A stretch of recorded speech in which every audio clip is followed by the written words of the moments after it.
익명의 그리스도인. 오늘은 종려주일입니다. 종려주일인데 오늘부터 또 고난주간이 시작됩니다. 그런데 종려주일과 고난주간은 그 내용이 이렇게 양립할 수 없는 아주 대조되는 그러한 내용을 띠고 있습니다. 예수님께서 이 세상에 육신으로 계셨던 33년간 가장 화려하게 스포트라이트를 받은 날이 언제냐 하면 바로 이 종려주일입니다. 그런가 하면 역사상 유례를 찾아볼 수 없을 만큼 처절한 고통과 배신 그리고 고난의 쓴잔을 마신 날이 언제냐? 바로 이 고난주간입니다. 영광에서 고난으로 폭풍에 휘말리듯 극심한 전환이 이루어지는 한 주간이 바로 고난주간입니다. 제자들은 경랑에 휘말린 이려편주에 탄 사람들처럼 정신을 차릴 수가 없었습니다. 그러면 예수님은 어떠하셨을까? 사복음서를 자세히 읽어보면 예수님은 이미 될 일을 알고 계셨습니다. 인자가 십자가에 못 박히기 위하여 팔리리라. 내가 진실로 너희에게 이르노니 너희 중에 한 사람이 나를 팔 것이다. 내가 아버지께 구하겠으니 그가 또 다른 보혜사를 너희에게 주사 영원토록 너희와 함께 있게 하리니 내가 너희를 고아와 같이 버려두지 아니하고 너희에게로 다시 올 것이다. 조금 있으면 너희가 나를 보지 못하겠고 또 조금 있으면 다시 나를 볼 것이다. 내가 진실로 진실로 너희에게 이르노니 너희는 곡하고 애통하겠으나 세상은 기뻐하리라. 너희는 근심하겠으나 너희 근심이 도리어 기쁨이 될 것이다. 내가 아버지에게서 나와 세상에 왔고 다시 세상을 떠나 아버지께로 돌아가노라. 이때로부터 예수 그리스도께서 자기가 예루살렘에 올라가 장로들과 대제사장들과 서기관들에게 많은 고난을 받고 죽임을 당하고 제3일에 살아나야 할 것을 제자들에게 비로소 나타내시니라. 주님의 뜻을 알지 못했던 베드로는 예수님을 붙들고 주여 그리 마옵소서, 이런 일이 결코 주님께 일어나면 안 됩니다. 그랬다가 사탄아 물러가라, 네가 하나님의 일을 생각하지 아니하고 도리어 사람의 일만 생각하는구나 책망을 받기도 했습니다. 이런 일련의 말씀을 볼 때 예수님은 하나님 아버지의 뜻을 이루시기 위해 예정된 십자가의 길을 걸으신 것입니다. 그러나 제자들과 군중들은 미처 그것을 알지 못했습니다.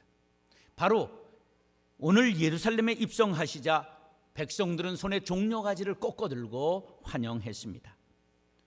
앞에서 가고 뒤에서 따르는 자들이 소리 지르되 호산나 찬송하리로다, 주의 이름으로 오시는 이여 찬송하리로다, 오는 우리 조상 다윗의 나라여 가장 높은 곳에서 호산나 하더라. 이 종려나무는 야자나무를 뜻합니다. 그 가지를 꺾어들고 호산나 호산나 그렇게 찬양을 했다는 거예요. 이 호산나는 바로 이제 구원하소서 그러한 뜻의 히브리 말입니다. 로마의 압제로부터 이제 도탄에 빠진 백성을 구원해 주십시오 바람을 담고 그렇게 외쳤던 것입니다. 어떤 사람들은 자신의 겉옷을 벗어 나귀를 타고 오시는 예수님 앞에 길에 깔아드렸습니다. 이것은 바로 왕으로 오시는 예수를 영접하고 있는 광경입니다. 최상의 공경과 환호 속에 예루살렘에 입성하신 날이 바로 오늘입니다. 그러나 이러한 영광대에는 큰 슬픔이 숨겨져 있었습니다. 한껏 고조된 분위기에 들뜬 제자들조차도 이제 우리가 고생한 보람이 있어서 드디어 예수님이 임금으로 등극하시는구나, 나는 좌의정할 테니 너는 영의정하자고 자리를 나누고 있었습니다. 그 순간에 예수님의 마음에는 바로 눈물의 강이 흐르고 있었습니다. 이렇게 영광 뒤에 큰 슬픔이 숨겨져 있었던 것처럼 오늘 본문에 나타난 주인공들은 한결같이 이름을 드러내지 않고 숨겨져 있음을 발견할 수가 있습니다. 제자의 이름도, 나귀 새끼를 바친 사람의 이름도, 군중들의 이름도 다 익명으로 되어 있다는 사실입니다. 그래서 설교 제목을 익명의 그리스도인 그렇게 잡았습니다. 숨을 읽자 이름 명자를 써서 이름을 숨긴다 하는 뜻입니다. 자, 익명이라고 하는 말은 어떤 의미에서는 긍정적인 면으로 어떤 면에서는 부정적으로 사용합니다. 도시인의 익명성, 그러면 부정적 의미로 사용됩니다. 현대인들은 자기 이름이 드러나지 않고 살기를 바랍니다. 특별히 부자들은 그러합니다. 그래서 청문회에 나왔다가 전부 떨어지게 되기 때문에 차라리 안 나오고 조용히 살겠다. 이게 도시인의 익명성입니다.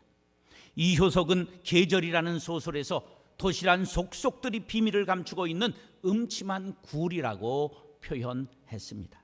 도시인은 서로 마주쳐도 인사하지 않습니다. 그냥 지나칩니다. 그래서 이런 도시의 삭막함을 영국 격언에서는 대도시는 대사막이라고 말했습니다.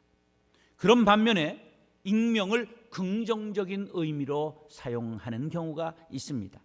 자신을 드러내지 않는 선행, 봉사는 더 아름답고 더 귀한 법입니다. 이런 익명 속에는 겸손의 미덕이 담겨 있기 때문입니다. 사랑하는 형제 자매 여러분, 오늘 본문에 나타난 주인공들의 모습을 상고할 때 나도 이러한 삶으로 주를 섬기리라 다짐하는 저와 여러분들이 될 수 있기를 예수님의 이름으로 축원합니다. 따라서 말씀대로 순종하는 그리스도인, 예수님께서 다시 돌아올 수 없는 예루살렘 길을 걸어 올라가고 계셨습니다. 메시아로서의 사역을 완성하기 위해 여리고로부터 높은 산길을 오르고 또 올라 예루살렘 옆에 있는 감람산에 도착했습니다. 감람산은 예루살렘 도시를 이렇게 내려다보는 곳에 위치하고 있습니다. 예수님께서 예루살렘을 바라보시면서 두 제자에게 이렇게 말씀하셨습니다. 시작. 이르시되 너희는 맞은편 마을로 가라. 그리로 들어가면 아직 아무도 타보지 않은 나귀 새끼가 매여 있는 것을 보리니 풀어 끌고 오라. 만일 누가 너에게 어찌하여 푸느냐 묻거든 말하기를 주가 쓰시겠다 하라 하시매 보내심을 받은 자들이 가서 그 말씀하신 대로 만난지라. 아멘. 만약에 여러분들에게 예수님께서 이런 심부름을 시킨다면 어떻게 하시겠습니까? 이건 이런 내용이에요.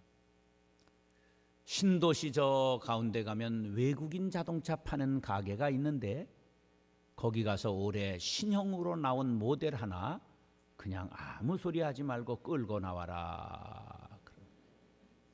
그러면 여러분 뭐라고 답변하겠어요? 예수님 그건 아무래도 베드로가 할 것 같습니다. 용감하기는 베드로가 제일이니까 베드로 보내시죠. 베드로는 저는 길을 잘 모릅니다. 마태가 세금 거들어 많이 다져가지고 길을 잘 알 테니까 마태를 보내시면 어떨까요? 그거 그냥 끌고 나오다 도둑이야 그러면 어떡합니까? 아마 여러 가지 핑계를 대었을 텐데 이름이 밝혀지지 않은 두 명의 제자는 아무런 이유를 달지 않고 하라 하심에 그 말씀대로 순종했습니다. 때로 신앙생활을 하다 보면 이해되지 않는 일이 있습니다. 그럼에도 불구하고 순종하면 복을 받습니다. 내가 좋아하는 일만 골라 하면 어린아이입니다. 어른이 되면 쓴 나물도 먹어야 되고 어려운 일, 쉽지 않은 일도 감당해야 가장이 되는 것입니다. 요나는 자기가 싫어하는 니느웨 사람, 원수의 나라 니느웨를 위해 가서 복음 전하라는 하나님의 말씀에 불순종하고 도망쳤습니다.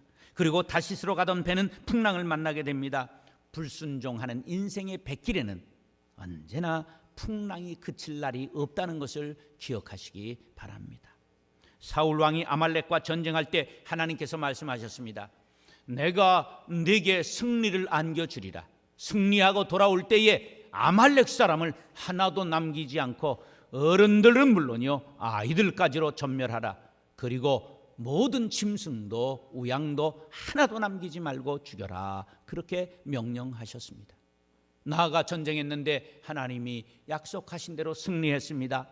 그런데 전리품을 보는 순간 마음이 달라졌습니다. 야, 하나님 대단히 악랄하시다. 뭐 말 못하는 짐승을 다 죽일 게 뭐 있냐? 그리고 자기 마음대로 비리비리 하는 놈은 죽이고 아주 오동통한 너구리과에 있는 전부 그런 건 살려서 외양간에다 전부 모아두었습니다. 이 일로 인하여 하나님은 사울을 왕으로 세운 것을 후회했다고 말씀하고 있습니다. 사무엘에게 가서 전하라고 했습니다. 사무엘이 책망을 했습니다. 그랬더니 변명하기를 이것은 하나님 앞에 제사 드리려고 모아놓은 것입니다. 그때 나온 유명한 말씀이 순종이 제사보다 낫고 듣는 것이 수장의 기름보다 나으니 거역하는 것은 사술의 죄와 같고 완고한 것은 사신 우상에게 절하는 죄와 같습니다. 이제 하나님께서 왕을 버리셨습니다. 말씀을 거스르면 버림을 당합니다. 불순종한 요나가 만난 풍랑과 말씀을 거역한 사울의 말로를 기억하시기 바랍니다.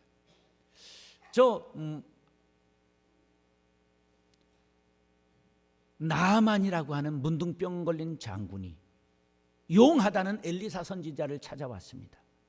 그랬더니 쳐다보지도 않고 사환을 통해 가지고 요단강에 가서 몸을 7번 씻으라 그래라 그랬어요. 이 건방진 놈이 나를 쳐다보지도 않고 사환에게 시켜? 화가 잔뜩 났는데 처방도 시답질 않은 거예요. 우리나라에 얼마나 요단강보다 크고 푸른 강이 많이 있느냐. 가자, 목욕을 하려면 우리나라 가서 하겠다. 그리고 돌아갑니다. 그때에 종 하나가 나으리 이보다 더 어려운 일을 시켰다면 하셨을 것 아닙니까? 그까이껏 더운 날 목욕 한번 하는 심 잡고 해보시지요. 하지 못했지만 그가 들어가 몸을 7번 잠궜을 때에 어린아이의 3살과 같이 3살이 돋아났다고 그렇게 성경은 말씀하고 있습니다. 다 같이 시작. 순종은 기적을 낳습니다. 그렇습니다. 영국이 섬나라인데도 해가 지지 않는 대영 제국을 이룬 것은 그들의 해군력이 뒷받침을 했기 때문입니다. 그래서 해군의 군기가 가장 셌습니다. 그런데 한번 어떤 병사가 잘못한 것에 대하여 가혹한 벌을 내린 것에 대하여 신문에서 연일 공격하고 있었습니다. 해군은 너무 군기를 잡는다고 병사들을 인권을 세워주지 않는다. 그때에 해군 출신의 한 익명의 독자가 편지를 보낸 것 때문에 뒤끓던 여론이 잠잠해진 역사적 사건이 있었습니다. 그 내용은 이렇습니다. 어느 날 항구에 소형 증기선으로 큰 군함을 항구로 견인하고 있었습니다. 그런데 갑자기 풍랑이 일어나 그냥 배가 흔들릴 때 갑자기 선장이 명령을 내렸습니다. 모든 선원은 갑판에 엎드려라. 그러자 그들이 납작 갑판에 엎드렸습니다. 그러자 그 끌고 가던 쇠받질이 끊어지면서 용이 용트림하는 것처럼 그냥 갑판을 때렸는데 한 사람도 맞지 않고 한 사람도 바다에 떨어지지 않고 무사했습니다. 그때에 우리가 선장님 왜 엎드리라 하십니까? 물었다거나 순종하지 않았다면 많은 사람이 죽거나 다쳤을 것입니다. 군인의 생명은 복종입니다. 복종이 생명을 구한 것입니다. 이 한마디에 여론이 잠잠해졌습니다.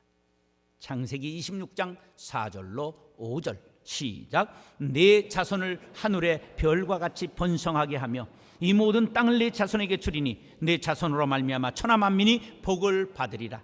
이는 아브라함이 내 말을 순종하고 내 명령과 내 계명과 내 율례와 내 법도를 지켰음이라 하시니라. 아멘. 하나님께서 이삭에게 복을 약속하신 말씀인데 이 말씀 속에는 아버지 아브라함의 순종이 아들 대대로 자손 대대로 복이 되었다는 내용입니다. 아브라함의 순종은 명령과 계명과 율법과 율례와 법도라고 여기에 이것은 가벼운 것이 아닙니다. 부드럽고 쉽고 용이하고 편한 말씀이 아닙니다. 딱딱하고 어렵고 난해하고 불편한 법도였습니다. 그럼에도 불구하고 그 말씀에 순종했더니 아들이 복을 받고 자자손손이 복을 받았다는 이 말씀을 마음에 새기시기 바랍니다. 사랑하는 형제 자매 여러분, 익명의 제자들이 예수님 말씀에 순종한 것처럼 아브라함이 순종하여 자손 만대에 복을 전한 것처럼 해군 병사들이 선장의 명령에 복종하여 목숨을 건진 것처럼 말씀에 순종하여 하나님의 역사를 이루어가는 제자들이 될 수 있기를 예수님의 이름으로 축원합니다. 따라서 쓰실 것을 바치는 그리스도인, 예수님의 말씀대로 순종한 익명의 제자들이 마을 건너 그곳에 나귀 새끼가 있는 것을 발견하고 명하신 대로 묶어 있는 끈을 풀고 가지고 오려고 합니다. 그때 주인이 나타났는데 본문에 보면 주인들이라고 나타나요. 가족이 떼거지로 도둑을 잡으러 나타나는 거죠. 그때에 왜 나귀 새끼를 풀어가느냐? 어떻게 답변했는가? 33절로 36절 시작. 나귀 새끼를 풀 때에 그 임자들이 이르되 어찌하여 나귀 새끼를 푸느냐? 대답하되 주께서 쓰시겠다 하고 그것을 예수께로 끌고 와서 자기들의 겉옷을 나귀 새끼 위에 걸쳐놓고 예수를 태우니 가실 때에 그들이 자기의 겉옷을 길에 펴더라. 아멘. 아무도 타보지 않은 나귀 새끼, 값이 비쌉니다. 그런데 그것을 끌고 온 것이죠. 이것은 이로부터 500년 전으로 거슬러 올라가 스가랴 선지자가 예언한 메시아 언약을 성취하기 위함이었던 것입니다. 스가랴 9장 9절 시작. 시온에 따라 크게 기뻐할지어다. 예루살렘에 따라 즐거이 부를지어다.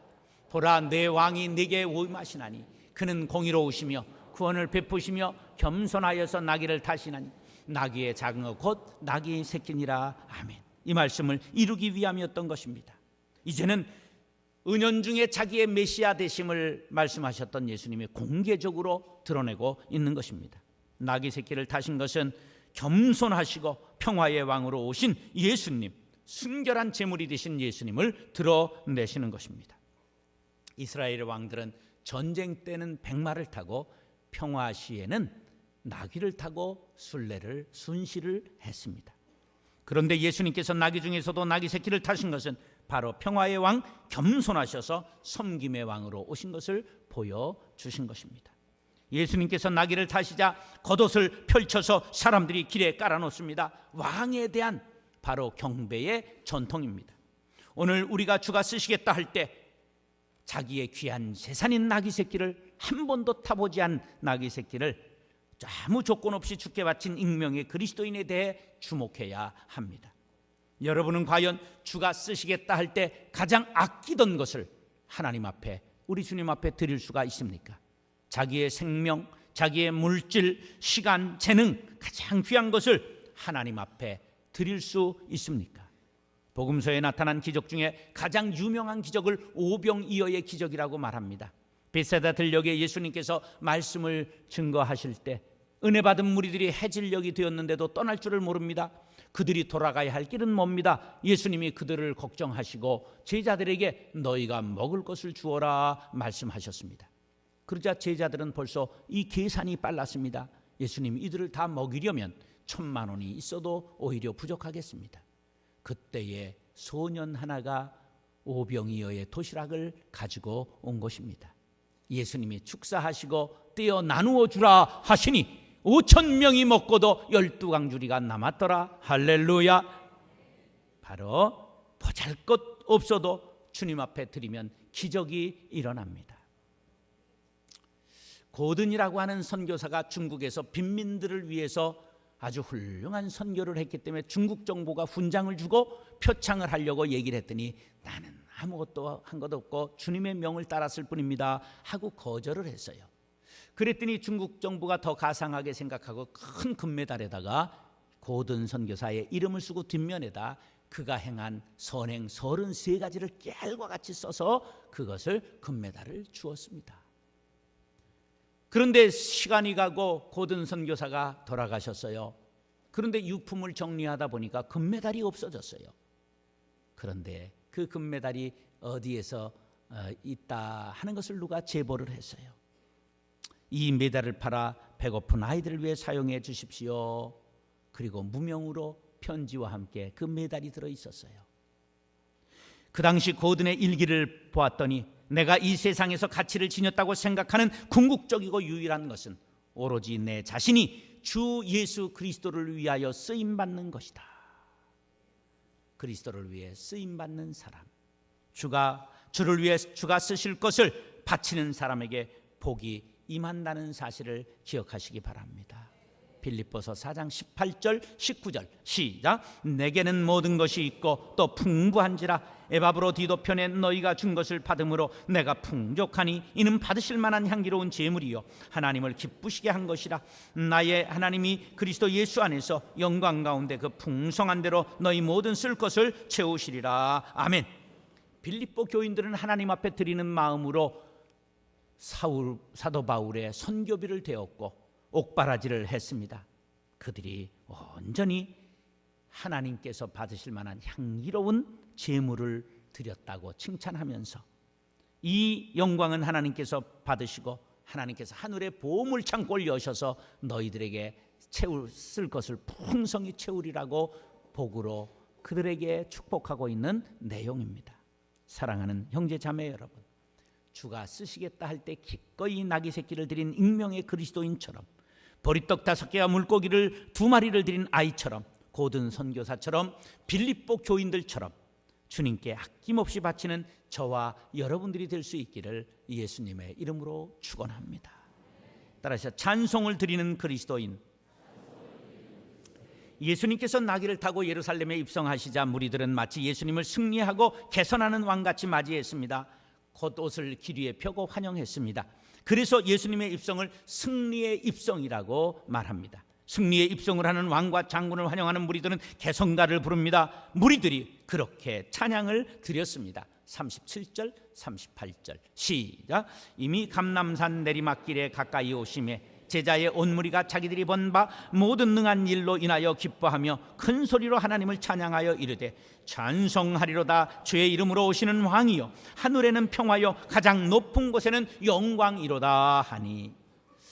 찬송은 마땅히 드려야 할 분에게 드려질 때 아름다운 것입니다. 김일성을 찬양한다든지 그 아직 호적의 잉크도 마르지 않은 김정은이를 찬양하는 것 얼마나 꼴불견입니까?